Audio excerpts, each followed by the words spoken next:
zombie. Ooh, right in the feed bag. My name's Alex Seropian. I'm the president of Wide Load Games, and we're here to show you Stubbs the Zombie. Wide Load Games actually was founded on Valentine's Day of 2002, and my previous gig was I was founder of Bungie, working on Halo, and then in 2002 started up Wide Load with a bunch of other Bungie guys. And the first project that we're working on, which we're going to show you today, is Stubbs the Zombie. Stubbs the Zombie is a game in which you play a character named Stubbs, who is in fact a zombie. And Stubbs, his full name is Edward Stubblefield. He was a traveling salesman in the 30s, not a particularly good one. He managed to get himself killed. And about 30 some odd years later, Andrew Munday, this billionaire industrialist, decides to build a gleaming city of the future. And this is in the 50s, right? So this is like guys in the 50s, their idea of what the year 2000 would be like. And it's got robots, it's got hovering cars, no crime, perfectly clean. But he makes the mistake of building it right on top of Stubbs' grave, which, of course, reanimates him into a zombie. And he pops up through the ground on opening day of Punch Bowl, and that's where the game starts. Its genesis really was, hey, what if you made a game where you were a zombie?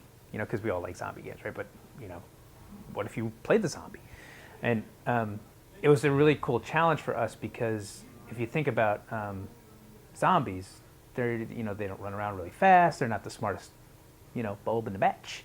They don't usually run around with guns and stuff. So, how do you turn that into a cool game? And we came up with a couple of really interesting mechanics for the game. The first of which is this idea of conversion, where you're a zombie, you run around battling human guys, you eat their brain, they fall down, then they get back up as a zombie, and now they're on your team. And that's a really cool mechanic. It's really simple, but you turn an enemy into an ally, and that really can change the balance of things really quickly in some really interesting ways. And then the other mechanic we came up with was this idea of using your body as the weapon. So you don't tote around a big, chain gun or whatever, but you've got these cool abilities where you can rip off your hand and chuck it, and now we switch player control to your hand, and the hand can run around anywhere in the environment. Go through air ducts, you can throw it through a window. You can go places where normally you can't go.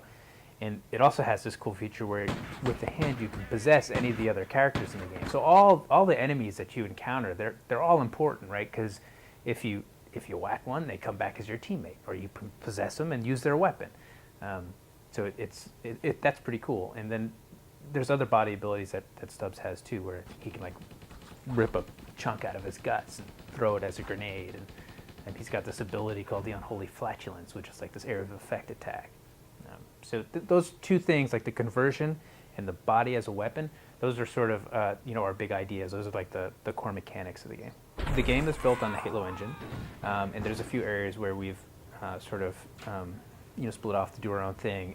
One of which is we're doing some graphic effects. We have a new image effects system where basically we can give the game this filtered sort of grainy look, so it makes it look more period to the 50s. And we also do stuff where when you rip off your arm and you're running around as the hand, we've got this cool image effect that's it's all sort of black and white, over bright with blurred edges, and it just gives it some visual distinction, which is kind of neat.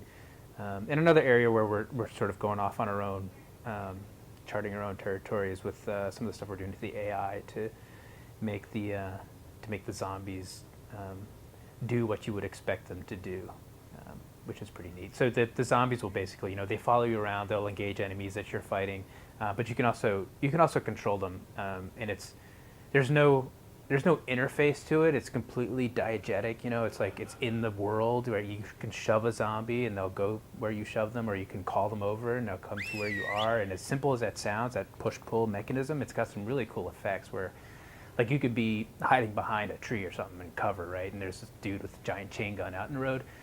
So if you run out there, he's going to shoot you, right? But you can run into the road, call your zombies over, and they're kind of dumb, right? So they're just going to do what Stubbs says. So they run out into the road, you jump back behind cover, and now they're out in the road getting shot, which means that guy with the chain gun is focusing on the zombies out in the road. So you can run around them, so you can use that really simple mechanic of push-pull on your zombies to have a tactical advantage. The soundtrack for the game is something that we're really excited about.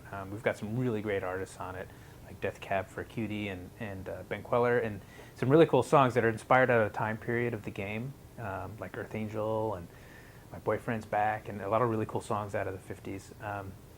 And it was a really great opportunity to work really collaboratively with our publisher Aspire, because they have a lot of contacts in the recording industry. They have a label to publish music, so that's worked out really well for us.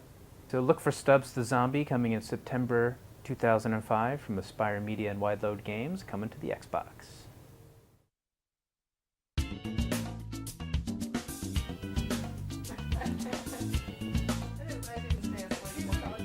Even more drunk and high.